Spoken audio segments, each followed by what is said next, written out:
there's a chance the FA could, we don't know what they're going to come, but you're going to be punished basically for speaking out. Are you sort of worried that basically no emotions allowed in football anymore? No, I don't think that's going to be the case. But I think it's a really good discussion, you know. It's where we want the game to be, how we want the game to be lived, you know, with the protagonist on the pitch, what we want the behavior of players, the behavior of coaches or managers, and as well supporters, you know, because there's been as well a lot of talk about the standing on the stadium. So I think it's a really good question to ask to see, okay, where we want to evolve the game and what we actually want for our product. I mean, the chances are you will be punished because you spoke out on the heart. Do you sort of just accept that you were wrong, or do you sort of stand by what you said, or not the way you said it? I know. Let's wait for the decision, and once that is made, probably I can make a more clear assessment on the situation. Going back to last season's game with Villa Park, that was actually quite a feisty. I mean, obviously there was the punch up in the stand and all that. You're not going to get involved in all that. You're sitting in the middle of the crowd. It's going to be difficult to control. Yeah, I would have enough just trying to focus on the game, to be with other things. These things happen. We all learn from them, and let's move on. But hopefully it's going to be a great game. Is there still a bit of, I think maybe from the Villa side, a bit of grudge? Yeah, obviously a lot of his staff were ex-Arsenal as well. Do you think they still feel a bit, this is almost a bit of a grudge match, so they have something to prove to you guys? I don't know. That's probably a question for them. From our side, it's we have a lot of respect for what they are doing, and we're gonna prepare the game yesterday and today, like we always do, to win it. You are quite demonstrative in terms of your instructions to the players on the touchline. How much of that do you think actually sort of goes into the players as they're playing and 100 miles an hour? Do they hear it all? Do they pick it all up? You want an exact percentage? Well, 36%. I don't know. But like you do influence the game from that position, and they won't have you this time. Again, probably it's for the players to say, you know. He better stop that. They might say that, you know. It might be helpful for some, it might not be helpful for some others. I don't know. It's the way that I live the game. I think I'm a bit calmer than before. So let's say I fully trust my players to deliver what we have to deliver to beat Villa, and that's what we're going to try to do tomorrow. And separate topic, do you ever think about whether you might have got the job in 2018 when Unai got it, and how different it might have been for you at that time compared to when you did take over 18 months later? No, because I didn't. So I don't know if I was ready at that moment. I don't know if I was ready in 2019. I don't know. I don't know if you ever feel fully prepared to take a job as big as this one.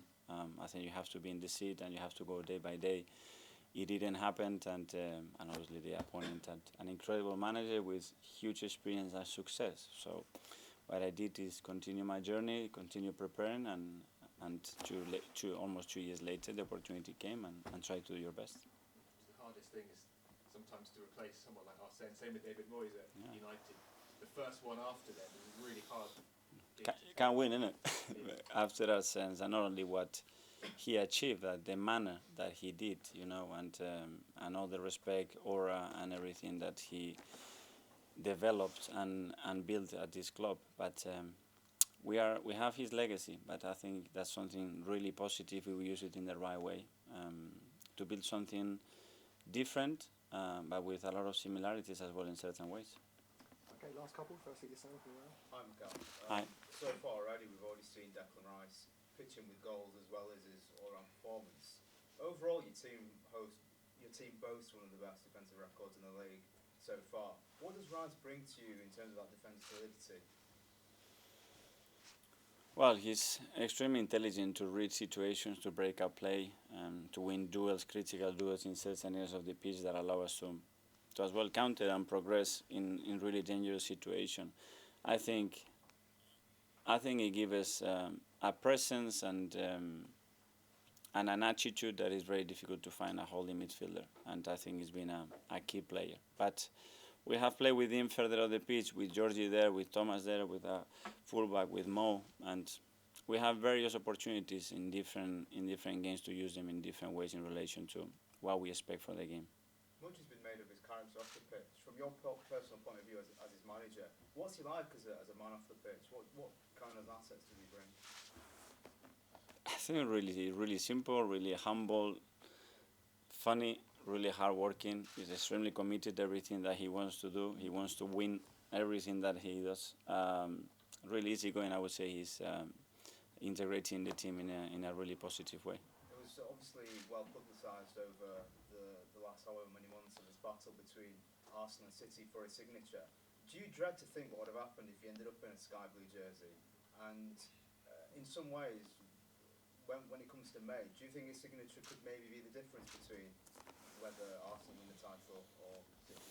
Well, that was a possibility when you want to recruit a top player. There are interests from other clubs, but I was really positive about it because when I spoke to him, he mentioned to me many times from day one, I just want to play for Arsenal and I want to play with you.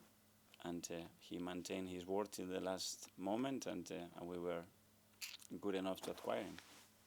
Okay, finally, we go to John. Have you asked Albert to behave himself and the other coaches? Just to stop an entire coaching staff being banned by the fund police? No, but I'm going to do it now. The moment I go to the office, I'm going to tell about your question, and let's do that. And do you remember when you took over, what you thought you inherited but didn't need changing, and what you thought did need changing when you took over this job? Can you go back on that? I don't know if it's changing, is evolving, or bringing them more to your ideas and your values, but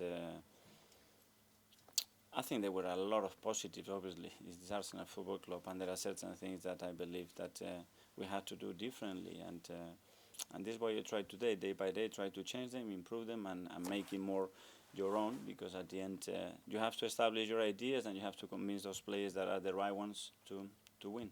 Can you give an example of one of the ideas you thought needed? Okay, for example, formation once I wanted to play something different. That's one idea. Okay, well, thanks very much. Yeah, See thank next you very week. much.